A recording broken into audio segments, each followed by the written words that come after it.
106 FM Merkuri, sahabat, dan sudah berada di waktunya Rumah Sehat Surabaya, sahabat ya, di pukul 11 hingga 12 siang ini.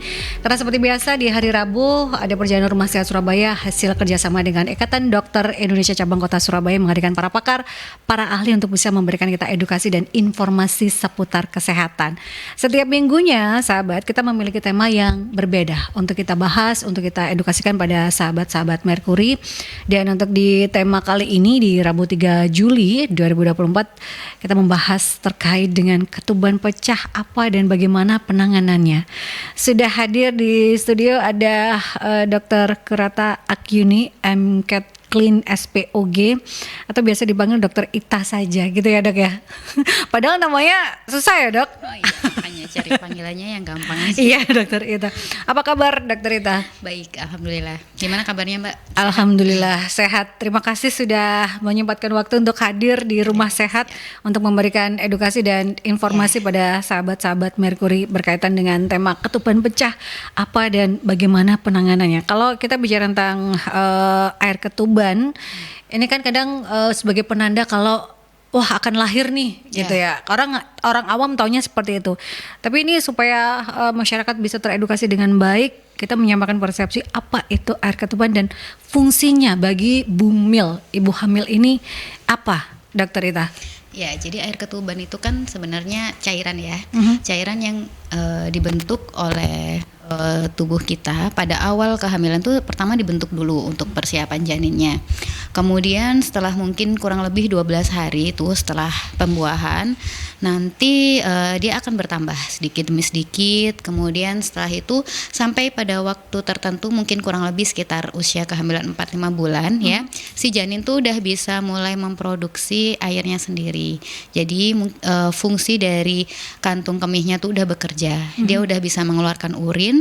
Nah, itu nanti yang akan menambah dari cairan ketuban si janinnya itu sendiri. Jadi banyak mekanismenya. Yang pertama dari ibu, kemudian dari produksi dinding rahimnya itu sendiri, kemudian juga dari janinnya itu sendiri gitu.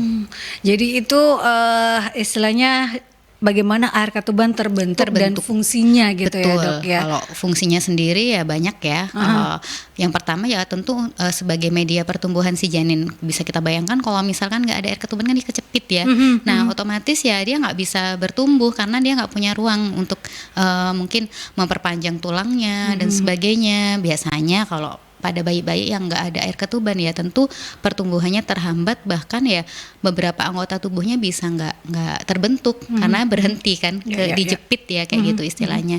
Kemudian yang kedua ya dia sebagai bantalan ya untuk si bayi, untuk di dalam tuh dia bisa berkembang, kemudian juga sebagai media transport dari nutrisi ya, nutrisi untuk janinnya dari mamah ke bayinya itu sendiri. Kemudian juga sebagai media pertukaran, kan dia belum bisa bernafas tuh ya, pertukaran zat-zat oksigen dari ibu ke bayi, banyaklah fungsinya dia ya. Jadi fungsi dari ketuban itu cukup krusial ya, ternyata banyak fungsi selain yang kita tahu hanya wah air ketubannya pecah, wah ini harus cepat-cepat ke rumah sakit karena akan lahir gitu ya. Ternyata selain itu juga ini memiliki fungsi yang cukup krusial.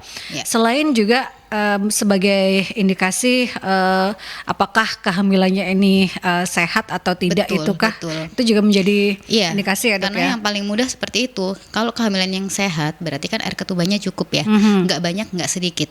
Kalau air ketuban itu melebihi jumlah normal ataupun kurang dari jumlah normal bahkan sampai habis, pasti something happen nih di bayinya atau di ibunya.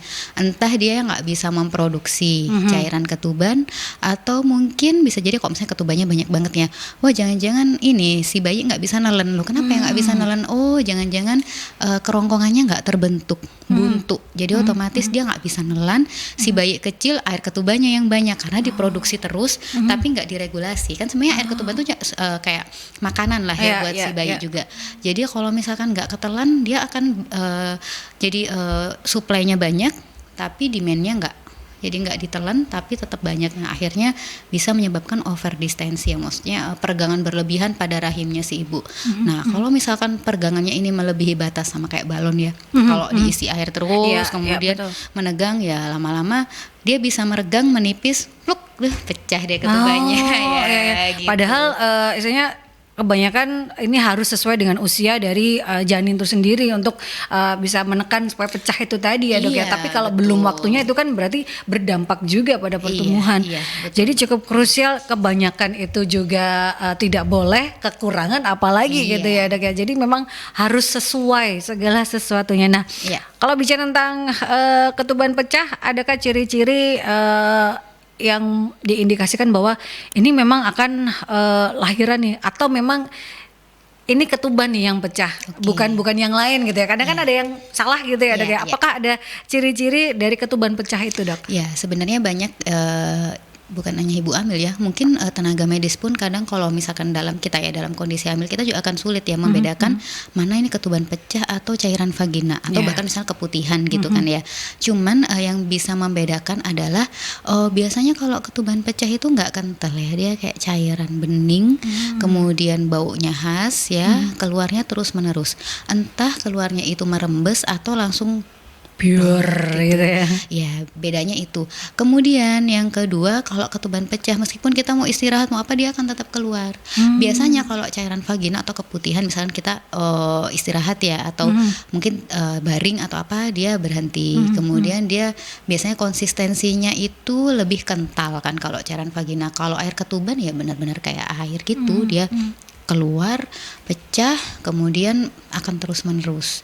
Nah, yang akan sulit dibedakan itu ketika udah habis. Misalkan mamahnya atau ibu hamilnya nggak kerasa kalau ketubannya pecah, kemudian udah keluar terus kan sampai habis kan ya. Ketika dites hasilnya negatif ya, karena memang udah nggak ada. Nah, itu yang akan kesulitan kita membedakan apakah ini ada ketuban pecah atau memang air ketubannya kurang di dalam. Kan nanti misalkan anggaplah di USG tuh, oh ya memang nggak ada nih, ketubannya kurang. Nah, ini apakah ada yang pecah atau selaputnya utuh tapi nggak, memang pembentukannya atau produksinya yang kurang. Nah, itu mungkin yang agak sulit. Jadi memang yang paling baik adalah kalau memang ada tanda-tanda keluar cairan berlebih, sebaiknya segera periksakan ke fasilitas kesehatan terdekat. Misalkan kalau anggaplah jauh ya dari rumah sakit atau dari praktik dokter kandungan, ke fasilitas terdekat pun bisa, ke puskesmas, ke bidan, dokter umum pun pasti bisa melakukan pemeriksaannya itu ya. Untuk membedakan apakah ini benar-benar ketuban yang merembes gitu ya, betul. atau cairan yang lain, supaya tahu indikasinya supaya janin ini tetap sehat di dalam kandungan betul. gitu ya dok. Selain janinnya, mamahnya juga kan. Kalau misalkan ketuban pecah itu selaputnya kan udah robek ya istilahnya. Kan seharusnya ibu hamil tuh nggak ada, dan bayi itu kan nggak ada hubungan dengan dunia luar karena selaputnya ketutup. Nah, kalau selaput udah pecah kan berarti bakteri dan sebagainya semua kan bisa masuk tuh lewat bawah ya, ascending, naik ke atas melalui vagina dan sebagainya, naik ke atas. Nah, kalau misalkan itu terjadi dalam waktu yang lama kan bisa terjadi infeksi kayak gitu, karena nggak ada pelapisnya, istilahnya pintunya udah pecah kebuka ya. nih gitu ya. Pintunya udah Iya. kebuka, jadi kan harus ada filter gitu ya. Iya, betul kan, ini udah nggak ada filter, udah bolong. Jadi bisa bayinya yang kena. Kalau misalkan parah bisa mamahnya yang kena. Misalkan mamahnya sampai demam, ya atau infeksinya nyebar tuh, jadi ke saluran kencing dan sebagainya, bisa aja. Malah lebih berbahaya gitu. Iya. Dok, ada gejala awal nggak sih yang kadang apakah disertai dengan perut yang kenceng atau nggak ada sama sekali dari ketuban yang pecah ini dok? Jadi ketuban pecah itu ada dua jenis ya.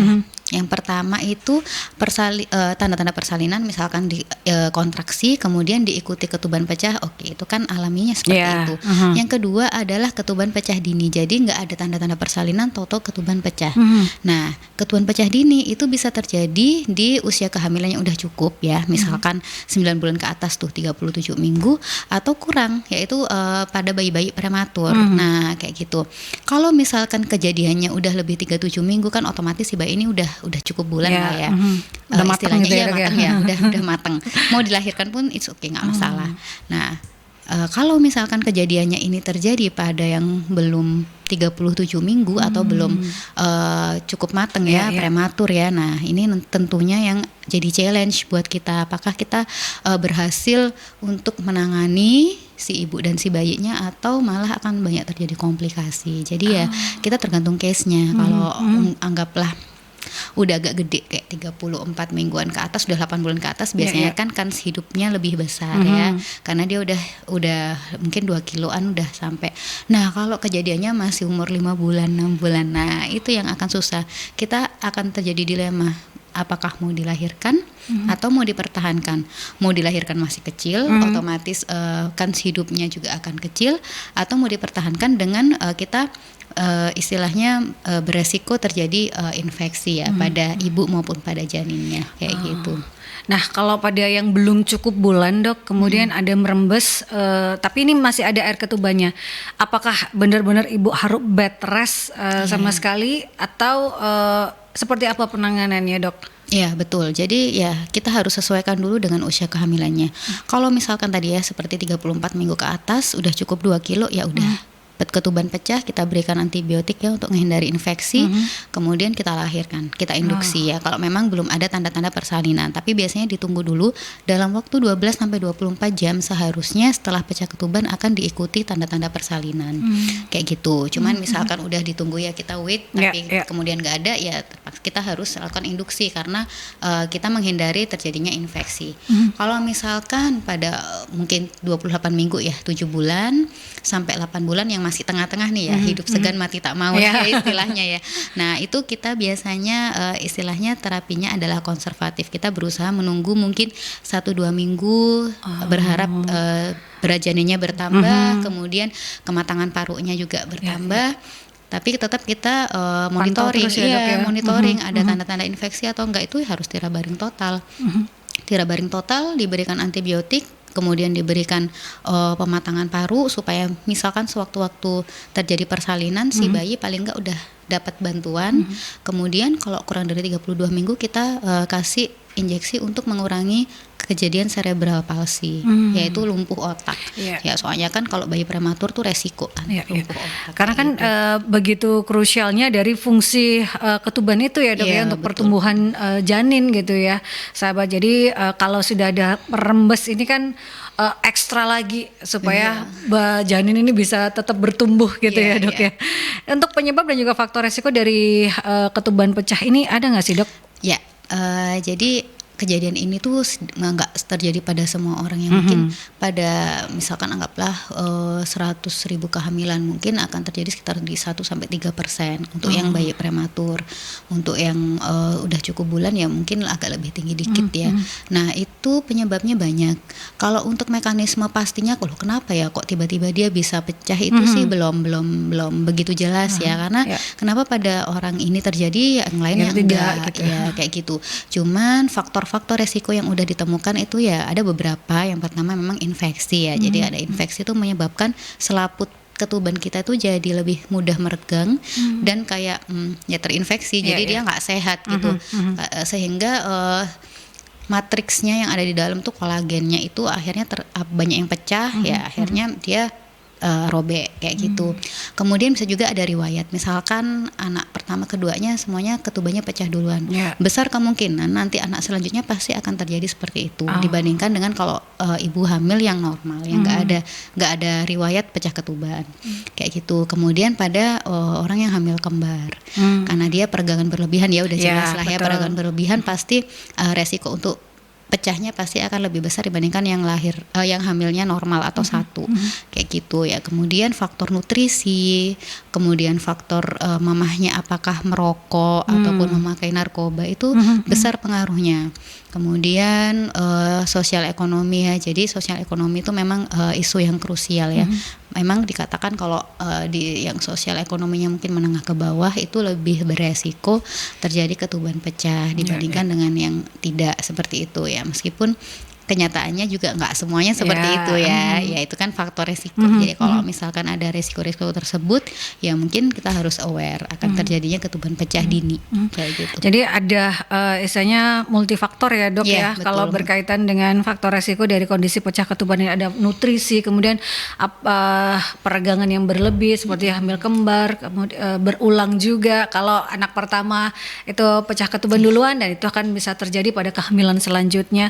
Ini terjadi juga pada ibu hamil yang saat hamil berat badannya berlebih bertambahnya itu juga menjadi faktor resiko nggak sih dok? Semisal pertambahannya 20 kilo ini melebihi dari obesitas Iya. gitu ya, maksudnya obesitas dalam kehamilan. Kalau obesitas dalam kehamilan itu kita udah pernah ya di Sutomo ya, kita coba melakukan penelitian gitu ya. Ternyata enggak sih, enggak seberapa pengaruh ya. Kalau berat badan berlebih itu lebih beresiko ke terjadinya darah tinggi dalam kehamilan ya, preeklamsia. Ya kalau preeklamsia ya itu udah terbukti, preeklamsia, diabetes ya. Cuman kalau ketuban pecah nggak terlalu berhubungan sih. Tidak selalu gitu Tidak ya dok, selalu, karena iya. menurut hasil penelitian nggak berpengaruh Nggak berpengaruh, juga, cuman gitu. ya nanti isunya adalah ke nutrisi ya. Nah, Kalau balik lagi. nutrisinya kurang itu ya memang beresiko, jadi lebih ke yang mungkin yang underweight ya, mungkin kalau overweight atau ini sih enggak, cuman ya Resikonya ke yang lain. resikonya ke yang lain kayak Ya, gitu. baik. Kita ke jeda iklan terlebih dahulu, sahabat, tetap stay tune di perjalanan Rumah Sehat Surabaya bersama dengan Dr. Ita, SPOG. Beliau merupakan MCAT Clean dan juga spesialis obstetrik ginekologi yang membahas berkaitan dengan tema yang ada di Rabu kali ini 3 Juli 2024, ketuban pecah apa dan bagaimana penanganannya. Anda bisa sharing di 5620096 atau di WhatsApp dan juga WhatsApp Messenger bersama bertanya dengan Dr. Ita di 08173096. Dan perbincangan ini juga bisa Anda saksikan secara streaming di websitenya Mercury ya, di radio visual. Anda bisa scroll ke bawah di www.mercuryfm.id. Untuk audionya Anda bisa juga streaming di aplikasi On Ears dan juga di websitenya Mercury di www.mercuryfm.id. Kita ke jeda iklan terlebih dahulu, sahabat.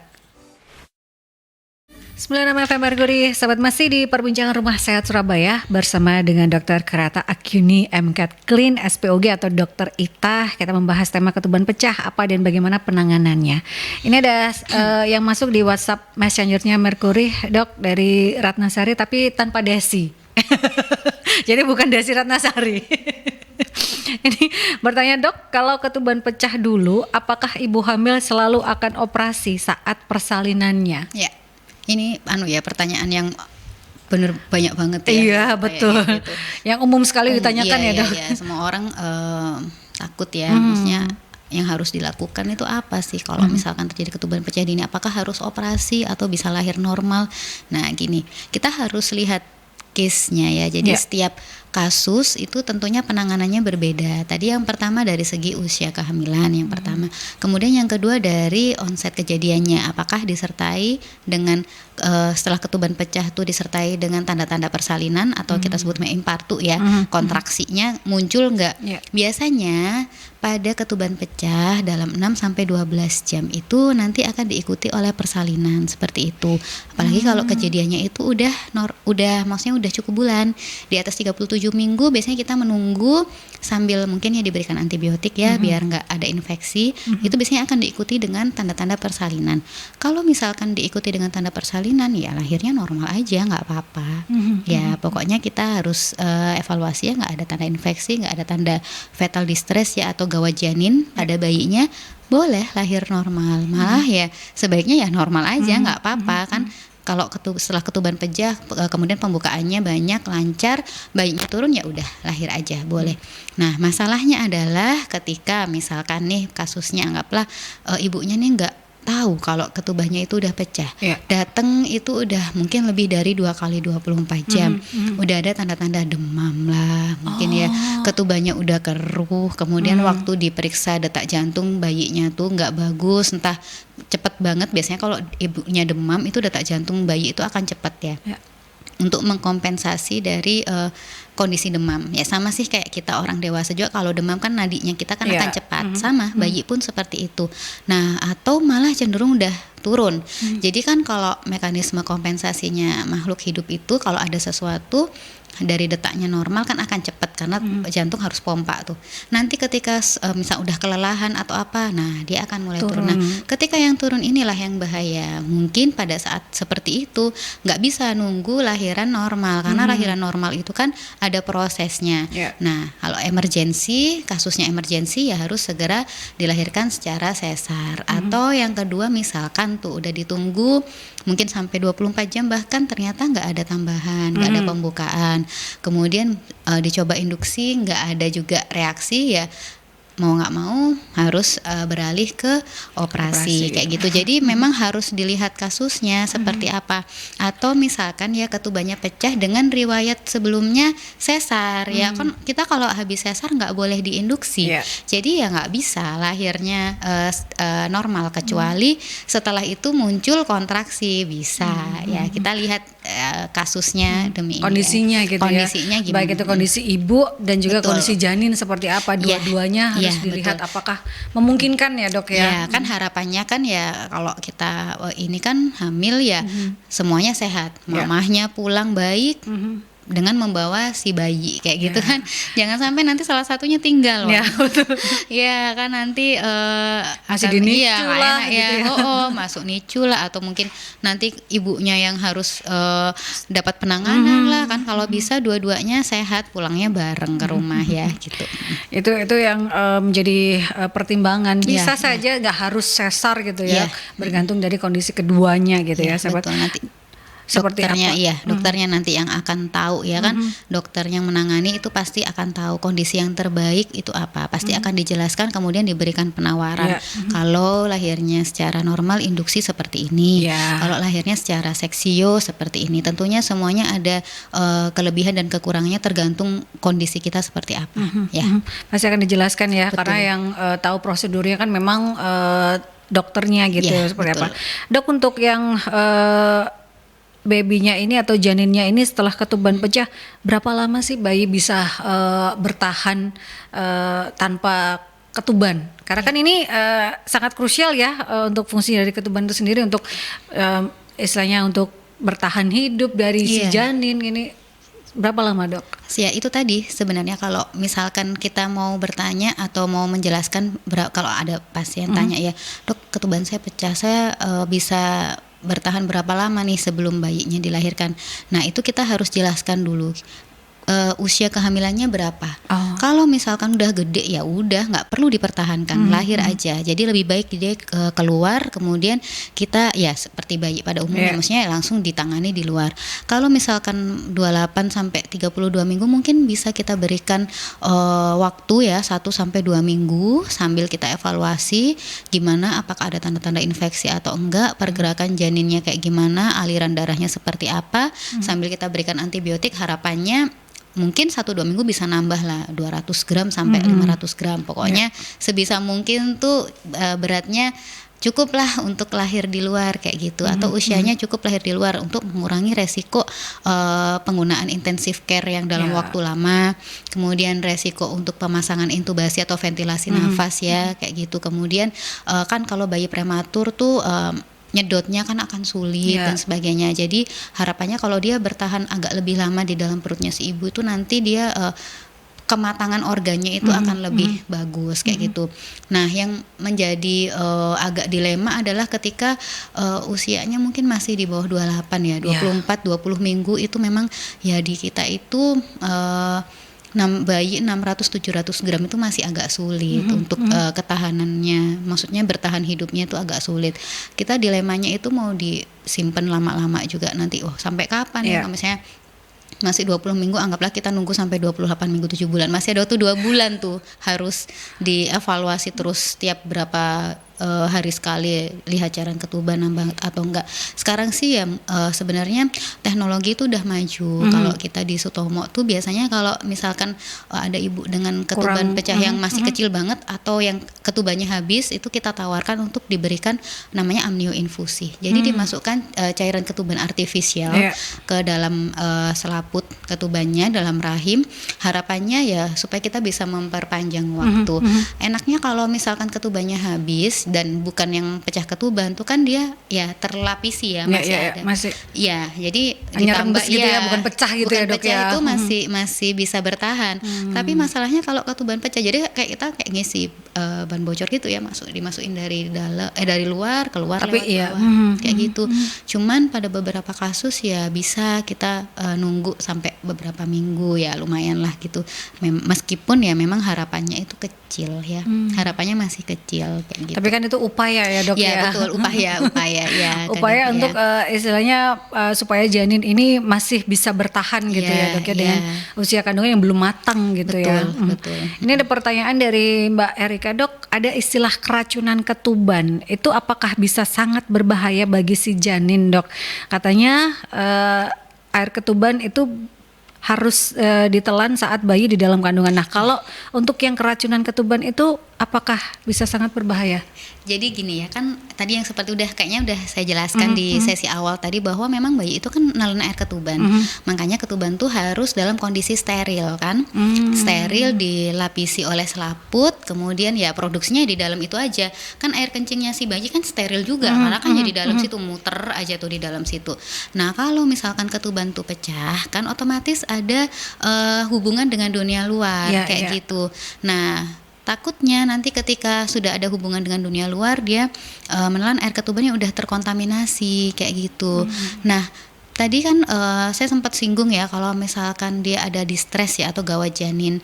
Jadi janin tuh kalau stres ya, maksudnya ada sesuatu yang mengancam dia itu akan mempunyai mekanisme untuk mengeluarkan mekonium, yaitu stinnya, cairan pencernaannya yang nanti itu ya, yang harusnya keluarnya waktu dia udah lahir tuh ya, yang warna gitu ya, hitam tuh. Nah, itu akan keluar di dalam rahim. Ketika itu tercampur dengan air ketubannya ya otomatis itu akan kemudian ditelan oleh si bayi. Karena si bayi itu belum bisa mengembangkan paru-parunya, masuklah ke paru-paru. Kemudian dia keluar ya, di dalam paru-parunya itu akan ada cairan mekoniumnya itu. Nah, bisa mekonium ya, bisa darahnya si ibu dan sebagainya. Pokoknya sesuatu yang karena udah tercampur itu tadi, karena udah pecah itu tadi. Betul. Ya dok ya. Nah, itulah yang berbahaya kayak gitu. Makanya kenapa kadang ada bayi yang udah nelen tuh dia baru lahir nangisnya nggak kenceng, kemudian pucet ya, atau dia distres nafasnya sesek kayak gitu.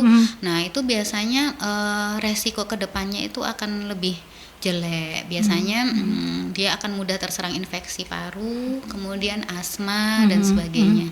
Kayak gitu. Atau bahkan hanya berusia beberapa hari saja gitu ya dok ya? Iya, kadang juga cuma beberapa jam karena udah tergantung lamanya dia menelan itu kan, ya lama dan banyaknya yang dia telan. Kadang kita kalau misalkan bisa pas lahir udah tahu tuh ada keracunan ya, itu ya bisa diambil ya, disedot, tapi kadang kan nggak semuanya bisa keluar. Gitu. Kan pasti ada beberapa yang namanya juga anak kecil masih tertinggal lah gitu ya. Itu yang bahaya. Ini ada pertanyaan lagi dari Mbak Kurnia, dok, apakah ibu bekerja rentan untuk mengalami pecah ketuban? Apakah ada cara-cara untuk menghindari kasus ketuban pecah ini? Ya, kalau gangguan mekanik ya memang pada beberapa orang bisa, karena ketahanan setiap orang dan kondisi rahim kita tuh berbeda-beda. Jadi sebenarnya yang mengerti diri kita itu ya diri kita sendiri. Kita yang tahu seberapa jauh ketahanan kita terhadap aktivitas ya.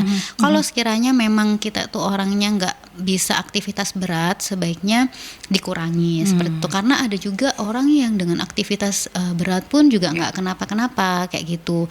Jadi kita harus tahu tuh diri kita sendiri seperti apa, karena kuncinya itu di situ. Karena ibu hamil tuh setiap orang mempunyai karakteristik yang tersendiri, tidak bisa disamakan antara satu orang dengan yang lainnya. Yang mengetahui diri kita sendiri, kalau memang sekiranya nggak mampu, boleh istirahat. Atau kalau tips saya mungkin pada ibu bekerja, kalau saya tuh gini, jadi minta obat penguat ya, atau pengurang kontraksi, satu ditaruh di tas, satu di rumah. Jadi kalau misalkan sewaktu-waktu ada kayak perut kram atau apa, nah minum dulu, istirahat gitu. Jadi nggak bingung, maksudnya ketinggalan. Gimana ya, gitu. Gimana ya gini-gini. Jadi saya tuh selalu bilang sama pasien-pasien ya, kalau misalkan emang kerja dan kerjanya sekiranya mungkin berdiri lama atau apa dan sebagainya, ya bawalah peralatan tempurnya di tas itu, karena itu akan membantu secara psikologis, kemudian secara kita nggak bingung gitu loh, nggak bingung duluan kalau misalnya tiba-tiba di tempat kerja nyeri perut atau dan sebagainya. Kalau udah minum kan biasanya lebih Ya, ya. ada sugesti juga lah kalau Ya. oh sudah ada ininya kok jadi aman ya gitu kan, Iya, perlu betul. juga ya dok ya. Iya, betul. Dok, kalau berkaitan dengan ketuban pecah ini bagaimana dan apa saja tata laksana dari kondisi tersebut gitu ya saat mungkin saat datang atau mendapat telepon dari pasien, dok ketuban saya pecah nih kayaknya nih. Seperti apa dok tata Ya. laksananya biasanya? Jadi kalau misalkan kita merasakan ketuban pecah ya di rumah, yang pertama dilakukan adalah ganti dulu ya celananya ya. Ganti yang bersih, kemudian siap-siap segera berangkat ke IGD ya. Karena ketuban pecah itu emergensi ya, apapun kasusnya itu emergensi. Mau udah cukup bulan ataupun enggak, itu harus segera ditangani ya. Oke. Ya, nanti setelah sampai di IGD nanti akan dievaluasi kira-kira gimana, apakah harus dilahirkan segera atau enggak. Cuman ya pesan saya pokoknya kalau terasa air ketubannya keluar ya kayak seperti kencing gitu ya, nggak berhenti-berhenti atau gimana, harus segera langsung ke IGD. Itu penanganan awalnya. Ya. Jadi memang harus ganti terlebih dahulu celana dalamnya untuk menghindari ya dok ya, menghindari infeksi atau apa selain yang itu kita nggak supaya tahu ya nyaman, dok. kita juga kan mau berangkat ke rumah sakit apa, pokoknya ganti dulu semua. Mungkin bisa dibantu pakai apa kayak pad ya, kalau misalkan mau pakai pad boleh biar nggak basah gitu ya. Bisa juga dia sebagai penahan kan, kemudian langsung berangkat ke rumah sakit ya. Cukup bulan maupun belum, Iya, ini apapun. wajib ke Iya. IGD gitu ya. Iya, Udah betul, penanganannya betul. kalau sudah kayak ini kayak pipis tapi kok brol Nggak sekali, berhenti-berhenti ya. nggak berhenti itu Iya. sudah harus waspada. Itu salah satunya yang harus diwaspadai bumil berkaitan dengan ketuban ini. Ada lagi nggak dok yang harus diwaspadai oleh bumil berkaitan dengan ketuban ini supaya ini lebih nyaman lagi bagi ibu hamil selama proses kehamilannya nih Ya, dok? kalau ada riwayat ya, terutama besar banget kemungkinannya dia akan berlanjut. Jadi banyak pasien tuh hamil ke-1, ke-2, ke-3 semuanya ketubannya pecah duluan. Nah, kalau misalkan udah ada riwayat kayak gitu harus aware ya. Jadi maksudnya harus aware, harus mungkin lebih menjaga kebersihan vagina dan sebagainya, karena kan nanti takutnya kalau terjadi lagi Tiba-tiba pecah. ya kayak gitu, atau bisa jadi kan kayak infeksi saluran kencing, keputihan tuh bisa menyebabkan juga kan ketuban pecah. Jadi kalau misalkan udah ada riwayat ya tentunya harus lebih hati-hati kayak gitu. Kemudian jangan lupa bilang ke tenaga medisnya. Kalau misalkan periksanya di Bu Bidan, kasih tahu Bu Bidannya. Kalau periksa ke dokter, kasih tahu dokternya supaya tenaga medisnya juga aware juga bahwa ada resiko nih kayak gitu. Ada antisipasi gitu ya Iya, dok ya, iya, dokter betul. supaya mengetahui gitu. Oh ada riwayat gitu itu ya. Ini dari Bu Ambar, dok. Betulkah salah satu penyebab ketuban pecah terjadi karena seseorang punya riwayat ketuban pecah dini pada kehamilan sebelumnya? Penjelasannya bagaimana dok? Ya itu tadi yang barusan saya jelaskan. Jadi memang kalau istilahnya itu apa epigenetik ya. Jadi dia ada bakat kayak gitu. Nah, bakat itu akan muncul berbeda-beda di setiap orang. Misalkan anggaplah ada 10 orang nih makanannya sama, ada yang satu bisa tambah gede, ada yang satu enggak, ada satu kayak gini. Nah itu nggak bisa disamaratakan kan. Jadi kalau ada riwayat, betul banget itu akan beresiko berkali-kali lipat terjadi lagi dibandingkan dengan yang nggak pernah kayak gitu. Jadi kalau nggak pernah ada riwayatnya biasanya lebih kecil kemungkinannya ya, kecuali ada masalah ya. Kalau yang ada riwayat ya sebenarnya nggak ada apa-apa pun akan tetap beresiko tuh ketubannya pecah, karena dia memang punya genetiknya untuk terjadi pemecahan kayak gitu. Ataukah memang enzim di dalamnya tuh nggak cukup ya, jadi setiap dia umur kehamilan segini Berapa gitu langsung, ya betul kayak gitu. Memang bisa terjadi gitu ya. Tadi sudah dijelaskan berkaitan dengan faktor resiko di awal dari Iya, dok ya, iya. berkaitan dengan hal tersebut. Kita ke jeda iklan terlebih dahulu ya, sahabat. Kembali Anda akan diberikan edukasi dan informasi terkait dengan ketuban pecah apa dan bagaimana penanganannya di sesi yang ketiga. Tetap stay tune di Rumah Sehat Surabaya. 96 FM Merkuri, sahabat, masih di perbincangan Rumah Sehat Surabaya bersama dengan Dr. Kerata Akini, MCAT Clean, SPOG, spesialis obstetri dan ginekologi, atau disebutnya Dr. Ita, karena kita membahas terkait dengan tema ketuban pecah apa dan bagaimana penanganannya. Tadi pertanyaan dari sahabat-sahabat Merkuri juga sudah terjawab gitu ya. Dok, ada komplikasi yang menyertai nggak sih dari kondisi ketuban pecah ini bagi janin ataupun juga bagi ibunya? Ya, Tentunya ya, kalau misalkan buat ibunya ya mungkin tadi ya infeksinya bisa ascending ya. Jadi dari bawah naik ke atas melalui pembuluh darah, pembuluh getah bening dan sebagainya. Nah ya tergantung nanti derajat keparahannya seperti apa. Bahkan bisa sampai ke infeksi otak pun bisa, karena kan dia lewat aja tuh. Pokoknya mengikuti aliran darah, aliran pembuluh getah bening bisa. Kalau misalkan mungkin kebetulan daya tahan tubuh nggak bagus ya, kemudian imunnya menurun atau gimana, bisa aja misalkan pada orang-orang dengan inkompatibilitas imun, maksudnya imunnya nggak imunokompromis ya, kayak orang dengan HIV dan sebagainya, TBC, HIV kan dia kan imunnya nggak bagus tuh. Kemudian pasti dia akan beresiko tuh terjadi pecah ketuban, karena memang pada dasarnya daya tahan tubuh nggak bagus, pecah, naik, bisa kayak gitu. Itu ibunya ya. Kemudian kalau bayinya sendiri ya tentulah yang pertama tadi yaitu yang kalau pada orang awam menyebutnya keracunan kehamilan. Jadi bayinya itu akan mudah terkena infeksi, kemudian meconium aspiration syndrome, jadi dia akan menelan air ketubannya sendiri yang udah nggak steril itu tadi.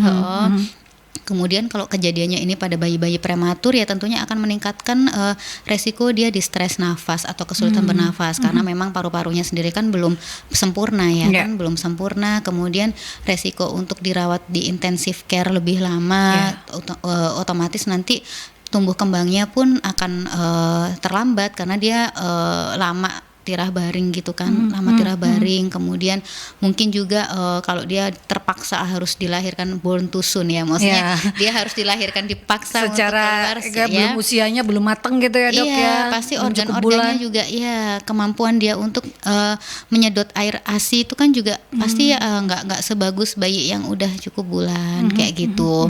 Nah mungkin kalau untuk bayi cukup bulan yang mamahnya terjadi ketuban pecah tapi dia udah gede, itu mungkin ya resikonya sedikit lebih baik dibandingkan dengan yang udah yang masih prematur kayak gitu. Kalau biasanya kalau udah cukup bulan sih dia kan maksudnya kayak ketahanan tubuhnya juga udah lebih kuat, kemudian usaha nafasnya juga udah lebih bagus. Biasanya sih luarannya akan lebih bagus dibandingkan kalau bayi-bayi prematur kayak gitu. Jadi berdampak atau berimplikasi pada tumbuh kembang si bayi ini nantinya gitu ya dok ya. Sampai nanti pun juga akan terpengaruh kalau istilahnya dampak dari komplikasi pecah ketuban ini. Kalau kita bisa katakan keracunan kehamilan itu tadi ya dok ya, bukan karena ketubannya yang steril itu, tapi karena sudah tidak steril, terkontaminasi dengan hal-hal itu tadi, karena sudah pecah ya, jadi kan selaputnya sudah terbuka nih pintunya gitu ya. Jadi itu dia udah terkontaminasi sama dunia luar. Jadi itu yang sangat bahaya gitu ya. Dok, pencegahan yang bisa dilakukan terutama ini para ibu hamil supaya lebih aware lagi, lebih waspada lagi, apa yang harus dilakukan supaya ketubannya ini tidak mudah, selain karena faktor resiko ya. Itu menghindarkannya seperti apa dok, pencegahan yang bisa dilakukan? Jadi kalau misalkan kita hamil ya tentunya kita harus periksa rutin ya, rutin ke tenaga kesehatan terdekat. Kalau biasanya periksanya di puskesmas ya di puskesmas, di bu bidan boleh, ke dokter juga boleh. Nah tujuannya apa? Supaya mengantisipasi adanya resiko-resiko tersebut.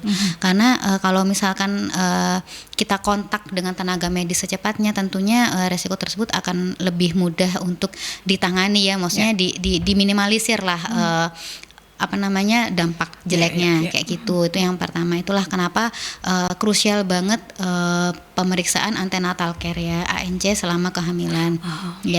Kemudian yang kedua ya nutrisi ya. Kita harus memenuhi nutrisi harian kita. Kemudian kebutuhan untuk karbohidrat, protein, lemak, vitamin dan mikronutrien tuh harus terpenuhi. Jadi ibu hamil harus asupan gizinya tuh bagus. Bukan berarti harus yang mahal ya. Karena kita itu di Indonesia tuh melimpah ruah sebenarnya. Asupan protein ada, karbohidrat banyak, serat, vitamin pun ada semua. Jadi nggak harus mahal, yang penting mencukupi kayak gitu. Vitaminnya jangan lupa untuk diminum, jangan dibeli buat koleksi. Hanya punya aja gitu ya. Ya itu. Kemudian mungkin hindarilah makanan-makanan yang nggak bagus ya, kayak yang tinggi bahan pengawet, bahan kimia dan sebagainya, karena hamil tuh nggak nggak lama sih 9 bulan karena kan kita menginginkan suatu kehamilan tuh yang baik ya, luarannya baik, otomatis yang masuk ke dalam tubuh kita pun harus yang baik-baik karena itu kan kita seperti menanam ya. Betul. Kita menanam itu pun yang kita tuai. Jadi kalau misalkan kita pengen hasilnya baik ya kita harus memberikan yang baik-baik untuk diri kita dan juga janin kita. Kan investasi dalam tanda kutip gitu ya. Betul. 1000 hari pertama kehidupan tuh penting banget. Selesai di 9 bulan masih ada tuh 2 tahun selanjutnya ya di situ. Kadang banyak yang masih belum terbuka ya pikirannya. Jadi setelah hamil selesai ya udah tuh selesai. Padahal sebenarnya tugas kita nggak di situ ya, masih panjang gitu ya. Masih panjang. Betul. Kehamilan itu adalah pintunya gitu ya, Dok ya. Iya, itu baru mulai. Belum nanti selanjutnya tumbuh kembang anak dan sebagainya itu ya disitulah letak ininya intinya sebenarnya. Tapi kan benar-benar di awal inilah di kehamilan itu juga sangat penting gitu ya, Dok ya. Investasi yang dilakukan oleh ibu bagi ibunya sendiri ataupun juga janinnya itu yang terpenting. Ini ada satu pertanyaan terakhir, Dok, dari Bu Niken. Sebelum kita tutup perbincangan rumah sehat, apa sih yang dimaksud dengan trauma perut yang katanya juga menjadi penyebab salah satu penyebab ketuban pecah, Dok? Oke, trauma perut ya. Mungkin ini trauma perut ini kayak seperti apa? Mungkin kayak habis ada impact gitu ya, trauma atau mungkin kadang ada kecelakaan, benturan ya, mungkin kayak gitu ya, atau ya pada beberapa kasus yang ekstrem mungkin KDRT juga bisa ya. Jadi ibu-ibu hamil yang menderita KDRT kemudian secara psikososial itu terganggu ya, maksudnya dia stres berlebih atau itu juga setelah mengalami kecelakaan mungkin. Iya, setelah mengalami kecelakaan atau dipijet ya. Itu ya, dipijet itu juga bahkan nggak cuman ketubannya aja yang pecah, kadang plasentanya atau ari-arinya bisa lepas, bisa perdarahan karena kan plasenta itu kan nempel ya. Dia kan sebagai akarnya si janin itu sumbernya ya, gitu ya. Nah, kalau misalkan diurut atau ada dirubah-rubah posisinya ya tentunya dia kan terlepas dari pegangannya. Nah itu ya bisa perdarahan. Kemudian kalau perdarahan itu terjadi dalam waktu yang lama akan nyeri perut, kemudian menyebabkan distensi, penegangan, kontraksi, dia bisa pecah. Pecah yang keluar itu cairan ketubannya nggak kuning, nggak jernih tapi ya darah. Memang itu bahaya banget, itu bisa bikin gawat janin secara tiba-tiba. Jadi kalau misalnya habis pijet terus gerakan janin tiba-tiba berkurang, nyeri perut hebat. Nah itu curiga terjadi pelepasan plasenta dan juga gawat janin kayak gitu. Kadang kan ya mungkin buyutnya ya masih ada gitu, dipijat untuk cari jalan lahir di bayi, padahal bayi bisa cari jalannya sendiri gitu ya, Dok ya. Betul. Tapi tapi masih ada seperti itu. Jadi paling tidak itu dihindari karena akan lebih membahayakan bagi janin ya, Dok ya. Terakhir apa yang ingin disampaikan, Dok, berkaitan dengan tema kita hari ini, ketuban pecah, apa dan bagaimana penanganannya untuk sahabat-sahabat Mercury, Dok? Untuk para ibu hamil di rumah, jadi ketuban pecah yang tidak disertai dengan tanda-tanda kontraksi atau yang terjadi sebelum terjadi kontraksi atau persalinan itu adalah kondisi emergensi ya. Jadi itu merupakan salah satu keadaan di mana kita harus segera mencari pertolongan terdekat, baik ke tenaga medis seperti bidan, kemudian puskesmas, ataupun kalau perlu langsung periksa ke IGD terdekat seperti itu, karena harus dilakukan pemeriksaan segera, harus dievaluasi apakah ada masalah atau enggak dan ada penanganannya. Kemudian hal ini juga akan meminimalisir resiko untuk ibu dan janinnya itu sendiri seperti itu mungkin ya. Jadi lebih aware lagi gitu ya, atau lebih sering juga berkonsultasi dengan tenaga medis, dokter ataupun juga bidan berkaitan dengan kehamilan Anda. Yang terpenting periksakan selalu sesuai dengan anjuran gitu ya, Dok ya, supaya mengetahui kondisi apakah ketubannya ini merembas atau ketubannya ini cukup atau tidak gitu ya. Itu yang menjadi perhatian gitu ya. Selain juga support dari lingkungan, suami tentunya, karena kan bikinnya berdua gitu ya. Iya betul. Ini kan bukan pekerjaan tangan satu orang, dua orang ya. Betul. Jadi harus berkolaborasi gitu ya. Iya betul. Terima kasih Dr. Kurata Agiuni. MCAT Clean SPOG sudah hadir, sudah memberikan kita edukasi dan juga informasi berkaitan dengan ketuban pecah, apa dan bagaimana penanganannya. Dan untuk Anda sahabat Mercury yang tertinggal di perbincangan Rumah Sehat Surabaya di edisi 3 Juli ini, jangan khawatir, Anda bisa menyaksikan kembali di YouTube channelnya Mercury di Radio Mercury 96. Ketemu lagi di perbincangan Rumah Sehat Surabaya yang merupakan hasil kerjasama dengan Ikatan Dokter Indonesia Cabang Kota Surabaya yang menghadirkan para pakar, para ahli untuk bisa memberikan kita edukasi dan informasi seputar kesehatan di Rabu depan ya, setiap pukul 11 hingga 12 siang. Stay safe, stay healthy, be happy, dan Assalamualaikum warahmatullahi wabarakatuh. Waalaikumsalam.